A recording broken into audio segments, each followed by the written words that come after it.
ഫെബ്രുവരി 4. ജനനം കൊണ്ട് ഇന്ത്യക്കാരനല്ല എന്നുവരികിലും കർമ്മം കൊണ്ട് ഒരു ഇന്ത്യക്കാരനായി തീർന്ന വിശുദ്ധ ജോൺ ബ്രിട്ടോയുടെ തിരുനാളാണ് ഇന്ന് സഭ ആഘോഷിക്കുന്നത്. വിശുദ്ധ ജോൺ ഡി ബ്രിട്ടോ പോർച്ചുഗലിലെ തലസ്ഥാനമായ ലിസ്ബണിൽ അതിസമ്പന്നമായ ഒരു കുടുംബത്തിലാണ് ഭൂജാതനായത്. 1647 ജനിച്ച ജോൺ ബ്രിട്ടോ ബാല്യത്തിൽ തന്നെ കാണിച്ച സ്വഭാവ വൈശിഷ്ട്യത്തിലും ബുദ്ധികൂർമ്മതയിലും അതീവ സംതൃപ്തരായിരുന്നു കുടുംബാംഗങ്ങളും മറ്റു സുഹൃത്തുക്കളും. എങ്കിലും തന്റെ കൂട്ടുകാരായിട്ടുള്ള ആളുകളിൽ അല്പം നിരാശയും വെറുപ്പും സൃഷ്ടിക്കാനാണ് ഇടവന്നത് ജോൺ ബ്രിട്ടോയുടെ സ്വഭാവ വൈശിഷ്ട്യം. അവരെ പോലെ തോന്നിയ വിധത്തിൽ തോന്നുമ്പോൾ ചെയ്യുന്ന ഒരു പ്രകൃതി അല്ലായിരുന്നു ജോൺ ബ്രിട്ടോയ്ക്ക്. കൂട്ടുകാരിൽ നിന്ന് അനുഭവപ്പെടാനിടവന്ന ഒരുപാട് ബുദ്ധിമുട്ടുകള്, ഒരുപാട് സഹകരണക്കുറവുകള് ജോൺ ബ്രിട്ടോയെ ബാല്യത്തിൽ വളരെ ക്ലേശിപ്പിച്ചായിട്ട് നാം മനസ്സിലാക്കുന്നു. അതിന്റെയും കൂടി അടിസ്ഥാനത്തിലും ആകാം ചെറുപ്പത്തിലെ പലതരം രോഗങ്ങളാൽ പീഡിപ്പിക്കപ്പെടാൻ ഇടവന്നു. അങ്ങനെ ഗൗരവതരമായിട്ടുള്ള രോഗങ്ങളാൽ അലട്ടിയിരുന്ന ജോൺ ബ്രിട്ടോ ഫ്രാൻസിസ് സേവിയറിന്റെ മാധ്യസ്ഥം അപേക്ഷിക്കുകയും വിശുദ്ധന്റെ മാധ്യസ്ഥത്തിന്റെ സഹായത്താൽ ബ്രിട്ടോയ്ക്ക് രോഗശാന്തി ലഭിക്കുകയും ചെയ്തു. അതോടുകൂടെ ഫ്രാൻസിസ് സേവിയറിനോട് അഗാധമായ ഭക്തി ഉള്ളിൽ തോന്നി. അന്ന് തന്നെ ജോൺ ബ്രിട്ടോ നിശ്ചയിച്ചു, ഫ്രാൻസിസ് സേവിയറിന്റെ പോലെ തന്നെ തനിക്കും ഒരു വൈദികനാകണം, ആ സഭയിൽ തന്നെ ഒരു അംഗമാകണം. അതിനുവേണ്ടിയുള്ള പരിശ്രമമായി പിന്നീട് ആ പരിശ്രമം വിജയത്തിലെത്തുന്നവരെ അദ്ദേഹം പുറകോട്ട് പോയില്ല. 1673 ആണ്ടിൽ 26 വയസ്സിൽ അദ്ദേഹം വൈദികനായി അഭിഷിക്തരാകുന്നു. ഈശോ സഭയിലെ ഒരു കൊച്ചച്ഛൻ എന്ന നിലയിൽ വളരെ ഫലപ്രദമായ രീതിയിൽ കുറച്ചുനാള് പോർച്ചുഗലിൽ ജോലി ചെയ്തതിനു ശേഷം അദ്ദേഹത്തിന്റെ ഒരു ഉൾവിളി അനുസരിച്ച് ഇന്ത്യയിലേക്ക് പ്രേക്ഷിത പ്രവർത്തനത്തിനായി വരണമെന്ന് അദ്ദേഹം നിശ്ചയിച്ചു.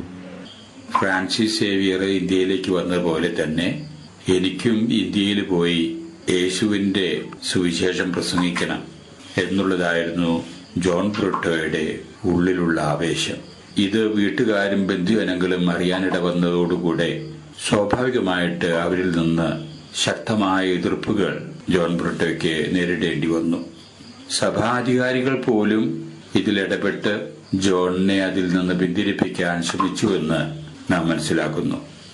ആ അവസരത്തിൽ ജോൺ ബ്രിട്ടോ അവരോട് പറഞ്ഞത്, എന്നെ ലോകത്തിൽ നിന്ന് ദൈവം പൗരോഹിത്യത്തിലേക്ക് വിളിച്ചു എന്ന് വരികിൽ ആ ദൈവം തന്നെ എന്നോട് ആവശ്യപ്പെടുന്നു, എന്റെ പുരോഹിത ജീവിതം ഇന്ത്യയിലെ പാവപ്പെട്ട അകത്തോലിക്കരുടെ ഇടയിൽ ചെലവഴിച്ച് അവരെ ദൈവത്തിനു വേണ്ടി നേടണമെന്ന്.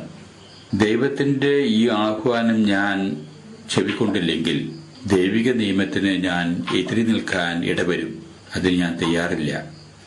ശക്തമായിട്ടുള്ള നിലപാടാണ് ജോൺ ബ്രിട്ടോയുടെ എന്ന് മനസ്സിലാക്കി കുടുംബാംഗങ്ങള് നിർബന്ധപ്പെട്ട് തന്നെ ജോണിന് അനുമതി കൊടുക്കാൻ ഇടവരികയാണ്.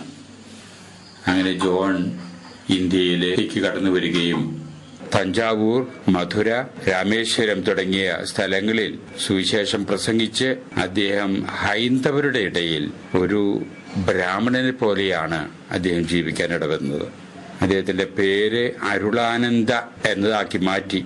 വസ്ത്രത്തിലും ഭക്ഷണ രീതിയിലും സംഭാഷണത്തിലുമെല്ലാം ഒരു ബ്രാഹ്മണനെ പോലെ അദ്ദേഹം അവരുടെ ഇടയിൽ പെരുമാറി.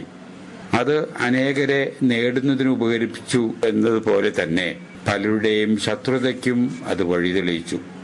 രാജ്യത്തിലെ ഭരണാധികാരി അദ്ദേഹത്തെ പോർച്ചുഗലിലേക്ക് തിരിച്ചു പോകാൻ നിർബന്ധിക്കുകയാണ് ഉണ്ടായത്.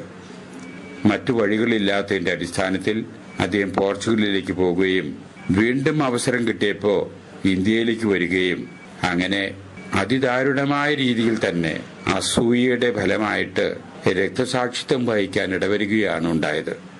രക്തസാക്ഷിത്വത്തിന്റെ വിശദാംശങ്ങൾ മുഴുവനും നമുക്ക് ഇന്ന് ലഭ്യമല്ല എന്ന് വരികിലും സ്നാപക യോഹന്നാനെ പോലെ തെറ്റിദ്ധാരണയുടെ പശ്ചാത്തലത്തിൽ ശിരച്ഛേദനം ചെയ്യപ്പെട്ടാണ് ജോൺ ഡി ബ്രിട്ടോയും ഈ ലോകവാസം വെടിയാനിടവന്നത് എന്നാണ് നാം മനസ്സിലാക്കുന്നത്. 1693 46 വയസ്സിൽ വീരചരമം പ്രാപിച്ച ജോൺ ഡി ബ്രിട്ടോയെ 1947 വിശുദ്ധനെന്ന് തിരുസഭ നാമകരണം ചെയ്യുകയാണ് ഉണ്ടായത്. ധീരോദാത്തമായിട്ടുള്ള നിലപാടുകൾക്കും സത്യസന്ധമായിട്ടുള്ള ബോധ്യങ്ങൾക്കും വേണ്ടി ജീവിതം ഹോമിക്കാനിടവന്ന ധീരനായിട്ടുള്ള രക്തസാക്ഷിയാണ് ജോൺ ഡി ബ്രിട്ടോ. അദ്ദേഹത്തിന്റെ തിരുനാൾ ആഘോഷിക്കുന്ന ഇന്നേ ദിവസം നമുക്ക് നമ്മുടെ വിശ്വാസത്തിന്റെ ചൈതന്യമനുസരിച്ച് ജീവിക്കാനും എതിർപ്പുകൾ നേരിടേണ്ടി വരുമ്പോൾ അതിനെ അതിജീവിക്കാനുള്ള തന്റെ ഇടം നമുക്കായിട്ട് ലഭിക്കുന്നതിനും വേണ്ടി ബ്രിട്ടോയോട് തന്നെ നമുക്ക് മാധ്യസ്ഥം ഉപേക്ഷിക്കാം. എല്ലാവർക്കും തിരുനാളിന്റെ മംഗളങ്ങൾ ആശംസിക്കുന്നു.